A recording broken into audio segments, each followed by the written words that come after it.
It's time for some tough love. This is my honest advice for anyone who wants to become a creator this year. Happy New Year, by the way. Pretty sure this is my first video of the year. I am filming in December though, just to break the fourth wall. Regardless, this is a very important video for you to kick the year off with. In this video, I'm going to break down all of the advice that I wish someone shared with me when I first started my journey as a content creator. And by the way, this video is sponsored by Storyblocks, more on them later. Okay, first piece of honest advice. I'm going to hold your hand whilst I tell you this. It is not going to happen overnight, and that is okay. In fact, it's better than okay. We don't want all of your creator dreams to happen overnight. We don't want to blow up and go viral and wake up to 1 million new subscribers. As beautiful as that probably sounds, it's not something that we actually want. It doesn't set us up for sustained growth or success. I actually filmed a video all about why you shouldn't aim to go viral, and I filmed this video years ago. I'll link to it up here, but this is just evidence that I have felt this way from the very beginning. Let me explain. Virality is fleeting. If you upload a video, regardless of what platform it's on, and it goes majorly viral in a short period of time, a few things can happen.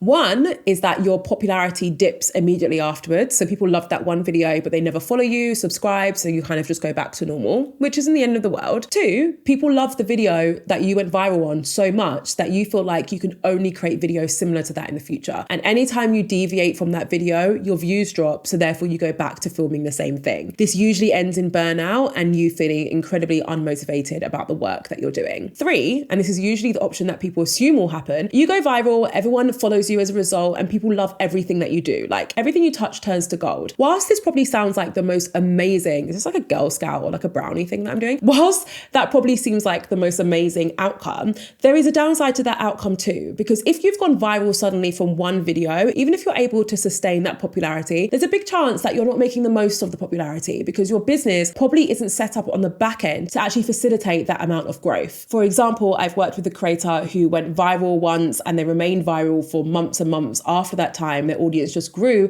They started to get these amazing brand deals. And then when I started working with them and I mentioned tax, they looked like they'd seen a ghost because they forgot that they'd have to save some of that money for tax. That's an example of you blowing up, earning a lot of money very suddenly and not having the financial procedures in place to actually support it. Another example of this is an educational creator I worked with who went viral and suddenly had a lot of people who wanted to work with her. She hadn't thought about the ways in which she would actually work with her audience. So she didn't have an offer, she didn't know what to charge, and she actually ended up missing out on a lot of income and revenue because it took her too long to set up that part of her business. All of this to say is that most people will not blow up overnight, but that's a good thing. So I want you to stop aiming for instant virality, and instead I want you to aim for slow and steady growth. This is when you're creating content about the topic or the topics, could be plural, that you're interested in, and you're doing it consistently over a period of time. And you are slowly gaining more and more people into your audience over that point. That steady growth, we will have dips from time to time, but the steady growth, which might take a few years for you to get to the point that you really want to get to, that steady growth is far more likely to result in you having longevity in your career as a creator. Also, it is less overwhelming. Again, I know how great it sounds to go viral overnight, but going from having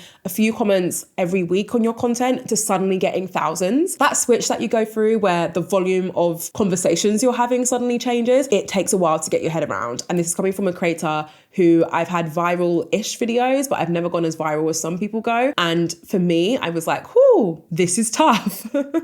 It takes a little while to get your head around, right? Don't rush it. The next piece of advice I have for you is to get serious about retention in your videos and get serious about it from now. I'm just making the assumption that you, the creator watching this, the business owner watching this, you already have videos as part of your content strategy. I say this because in this day and age, it's incredibly difficult to not have videos as part of your strategy. No judgment though. If you're someone who's like, I only share photos on Instagram and that's what people love, more power to you. But most people watching this share videos. If you share videos, one of the most important things that you could achieve for your video is getting someone to watch majority of it. We underestimate the importance of high retention. This is going to be one of the main things that is going to help your videos perform well, is if you can create content that people want to watch from the start until the end. One of my absolutely best tactics for retention is to use videos, images, sound effects, etc. to make your content more dynamic. So don't just rely on you speaking to the camera. I know you're probably thinking, Jade, aren't you just speaking to the camera? I am, but up until this point, have you not seen a bunch of assets appear on the screen? Whether it's sound effects, it's text, it's stock videos, etc. I'm purposely using these in my video to try and break up my content and keep you retained, right? This is a tactic that I've used from the beginning, but honestly, it only started to really work when I started to get all of my media assets from Storyblocks. If you don't know already, Storyblocks is a stock media subscription service, which gives you access to this huge library of stock videos, images, audio, and sound effects. It gives you unlimited royalty-free assets that are suitable for both creators and business owners. And it basically allows you to use these assets without having to worry about copyright issues. It's really, really easy to use. And one of my favorite parts about it is that it gives you unlimited access to all of their media at one set monthly cost. This is really important because a lot of other platforms might charge you per clip. So that's called pay per clip pricing. So it's basically like me saying, I need to find a video of someone working on a laptop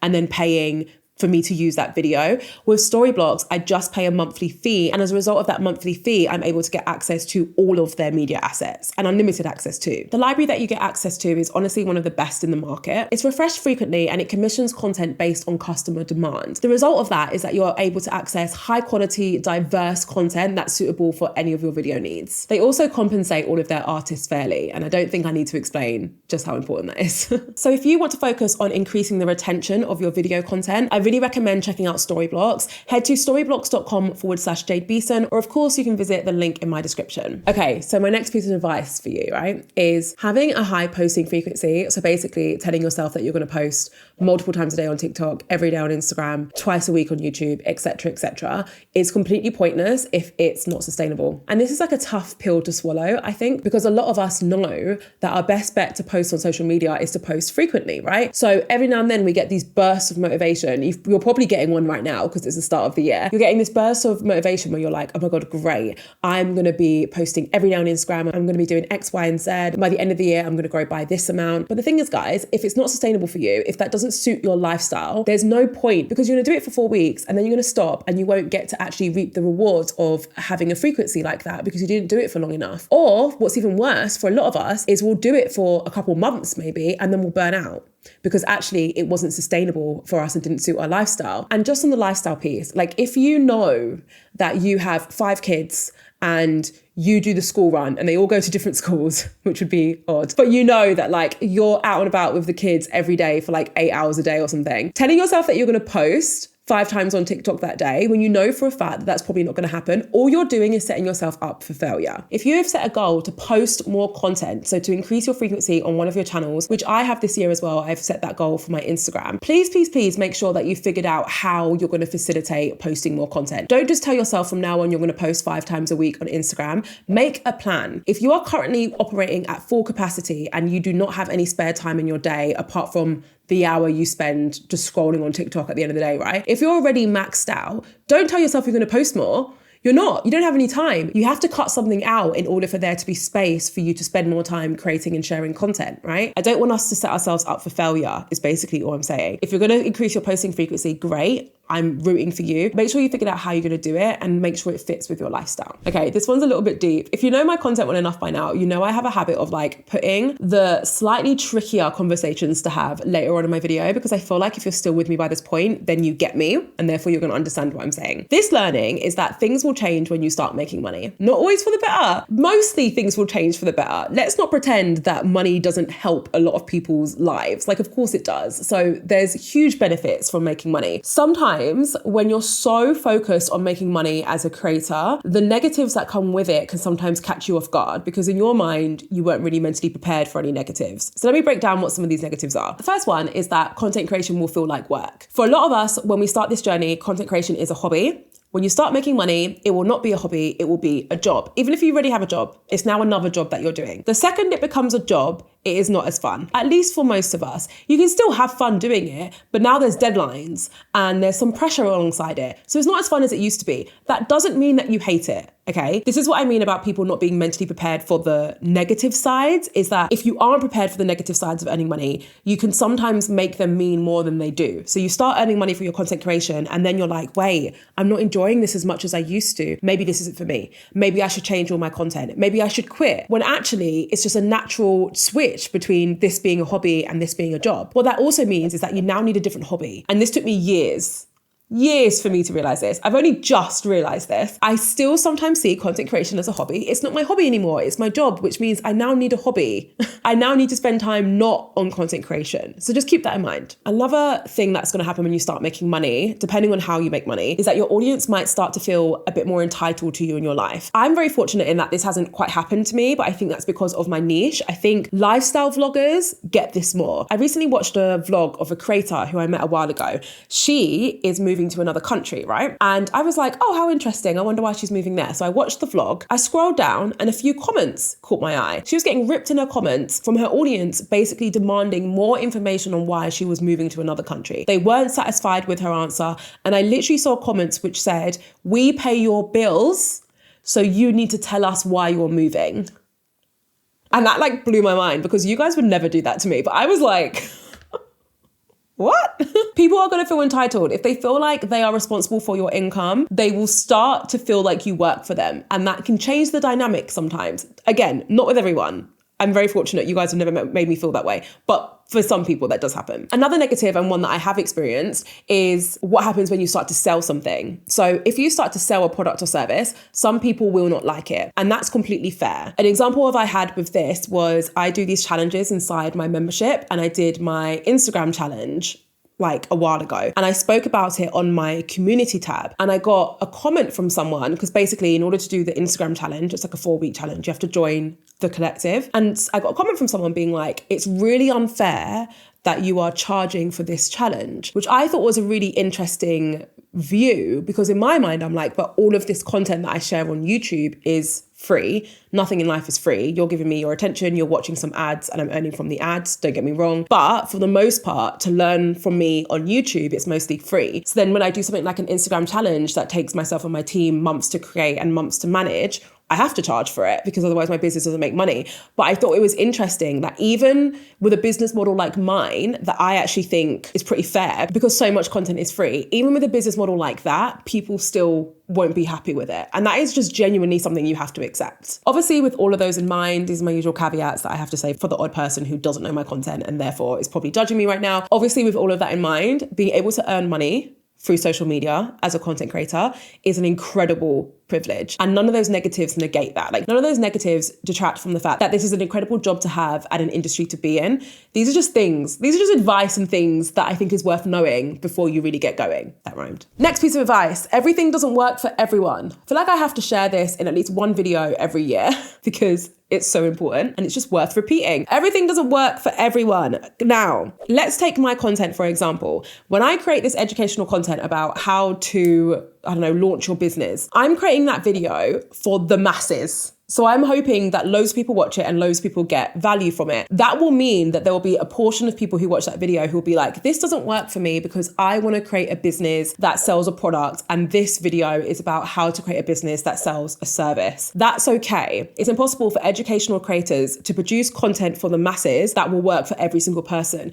because you're so unique. Your channel is unique. Your audience is unique. Instead of watching educational videos like mine or other creators with the mindset of every single thing that is shared must work, otherwise none of it works, the best mindset to have is, I'm going to try all of these tips because one of these will probably work. It's okay if the other ones don't. Those other tips will work for other people. That's just something to keep in mind that might help you on your journey. Another piece of advice is that nobody cares. No one cares. There's a quote that I've referred to so many times in my videos before. It's not a quote, it's a lyric from the streets.